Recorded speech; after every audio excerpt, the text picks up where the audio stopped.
Welcome, ladies and gentlemen.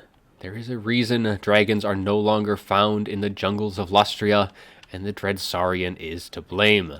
The Shredder will be leading the Lizardmen army here as Tehanuin flies up in the sky, as we have Alverde versus Sergeant Spaghetti on the Dark Elves as this matchup for today. So the Dread Saurian, of course, going to be leading the charge for the army, with Tehanuin going to be bringing Transformation of Kladan and the Amber Spear. He will be flanked by a pair of Reprodactyl Riders who are very much have a glass cannon type of unit, as they do have a pretty good damage output, but they are very squishy nonetheless. We have some Pterodon Riders going to be flying in support with their 360 fire, with their poison missile fire.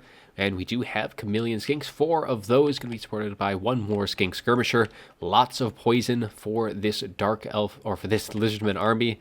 And lots of poison that's just going to be able to pretty much saturate the entire Dark Elf line and all of its units. And for the Dark Elves, they are going to have a line of Dread Spears mixed in with the Hellebronai, who do have poison themselves. Going across that line, as we do have the Canine Assassin with his poison in melee and missile fire. He does have Web of Shadows and the Assassin's Trophy. For the Lord, we do have Malice Darkblade, and he is going to be bringing the Warp Sword of Cain, and he is, which does give plus 8 points per second when he is in melee, as well as plus 5% in damage resistance. We also have the Demon's Curse and the Blood Price when he is in Malice form, and when he does transform to Zarkan, those abilities are going to be replaced with some other units, but he will take damage when he finally does transform. For the backline support, we do have some Cold One Knights. We have 4 units of those going to be spread across the line, and we do have a Sorceress of Fire going to be bringing Fireball and the Piercing Bolts of Burning. In the skies, we do have a pair of Harpies on both sides and the Raven's Herald, the Repeater Crossbow ROR, as they will be flying in the sky with some nice armor-piercing missile fire and 105 speed. Very hard unit to catch, but with the poison that the Pterodon Riders do have, it should be an easy task for them. So without further ado, let's get things rolling as both armies will approach, and the Lizardmen's first target is probably going to be clearing the skies.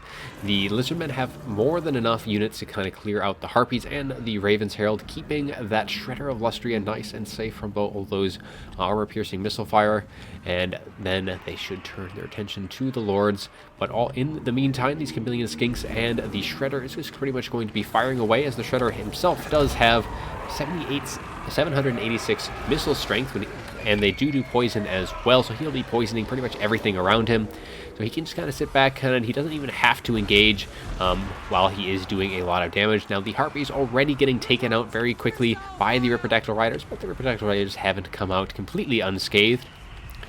Now, in a Transformation of Catan, trying to get rid of this Canine Assassin, a very good choice there, making sure that poison sources for that the Lizardmen or for the Dark Elves are going to be eliminated, allowing that Shredder to fight at peak efficiency. But in comes Malice, maybe a little bit over estimating his chances here, as he does engage with the Shredder himself, taking a ton of damage in the process, and he is just getting shot to pieces by all these Chameleon Skinks, getting poisoned. And while the Shredder is going to be able to continue fighting without any poison whatsoever, these Hellebronai would have been very helpful had they been engaged with the Shredder there. May have given Malice a little bit of an advantage, but he has taken a ton of damage so far, as the Shredder has taken a bit himself, as now he's completely surrounded by all of these Cold One Knights who do have armor piercing and anti-large. So it's going to be a little scary task for that Shredder, going to be pulling out here, allowing all of the Chameleon Skinks to really deal with things, as the air units have really dealt with all of the flyers, with the Raven's Heralds and Harpies all being taken out of the picture. Now, the rest of the forces, the Dark Elves, really going to have to try and push as far as they can. All of these Chameleon Skinks going to make that a little hard, as it will be slowing down all of these Cold One Knights with their poison.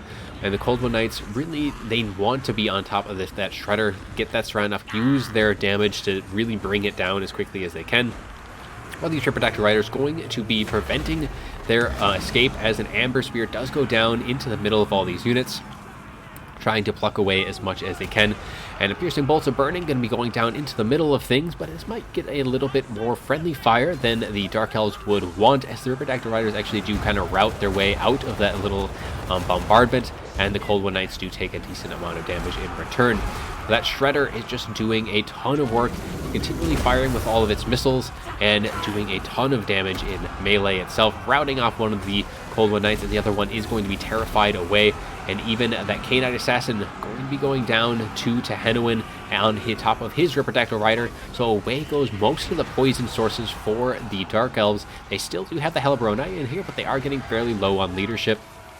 And they don't really give that poison unless they are in melee, which that K-Knight Assassin was able to do regardless of where he was. And a beautiful Amber Spear going right through this blob of Dark Elf infantry, cutting through quite a few models, as many of the dead Druki do painfully know.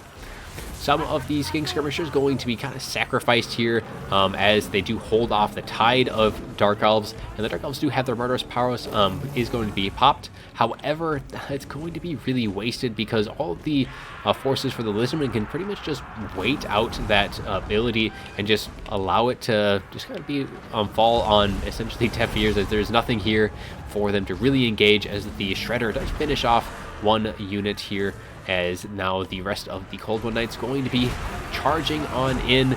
The Sorcerer's Fire will be firing its Fireball in right into the flanks of that Shredder, and the Shredder going to be getting completely surrounded, as Malice himself does use that is his blood price, giving himself magic or damage resist and base weapon damage and base armor piercing damage, and down the Shredder will be going, just taking a ton of damage, and he's going to rout and fall to the ground. The Apex Predator fallen in the jungle, as now the Dark Elves going to have to turn their attention to some very hard units to really track down, is going to be all these Chameleon Skinks. So the Flyers going to be using up kind of the last of their ammo. We do have the Raven's Herald coming back.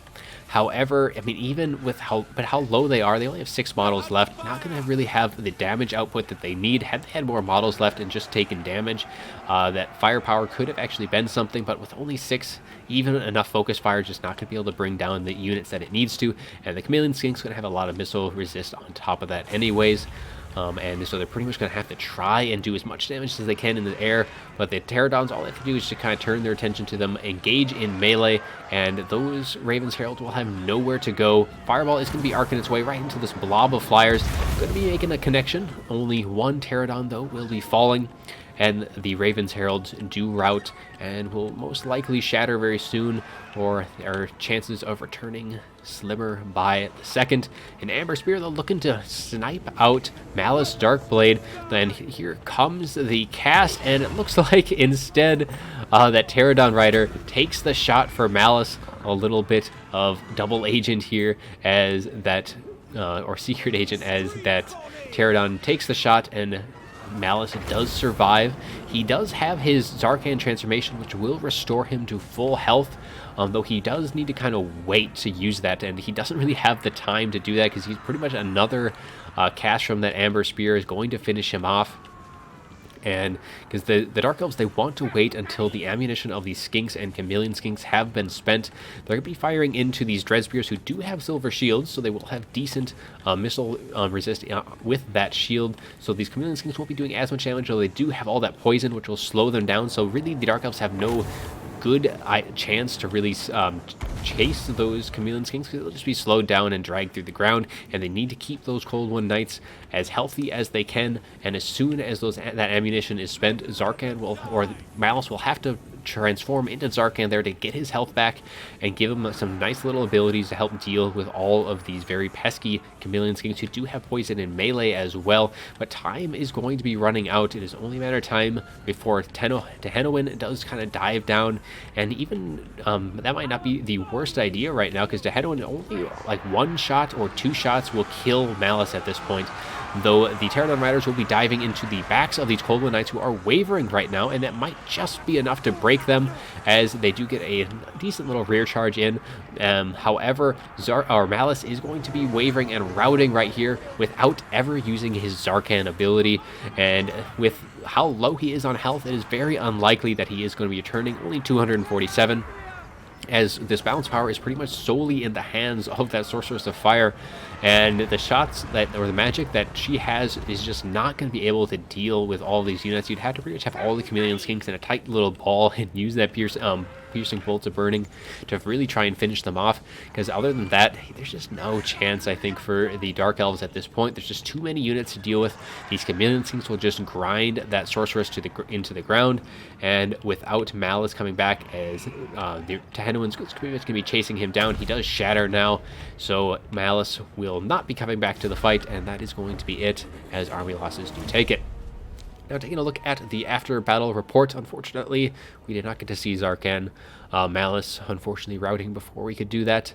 Only getting 600 in value, very unfortunate. The Sorceress out classing him in that regards. K-Knight Assassin doing decent work with 1100. And the rest of the forces, the Cold One Knights being able to take down the Shredder, but that is all they were able to do, and they got quite the beating in return. Raven's Herald, even though being severely outclassed in the sky, was able to rack up 830 in value. Still not as much as it wanted, because it has so much potential to do a ton of damage in a fight, but it was countered pretty heavily in this matchup. Now over to the Lizardmen, the Shredder, getting a whopping 3,500 in value. Quite the impressive task there, and no life magic. There was no lore of life, no regrowth, so it was pretty much able to get a ton of value off of what it had out of the get-go. All of the Pterodon Riders kind of just doing their thing. Tehenuan racking up over 1,100 as well, but all the Chameleon Skinks more than paying for themselves, really just dragging the rest of the Dark Elves through the mud, slowing them down, poisoning them, making sure that nothing was fighting at its peak proficiency, and doing very well in the process. I really think the fault for the Dark Elves there, I mean, they just didn't have enough to deal with the Flyers, was a really big thing, because the Harpies, I think that the idea was for them to counter the Pterodon Riders, and they would have had the Ripidactyl Riders not been there.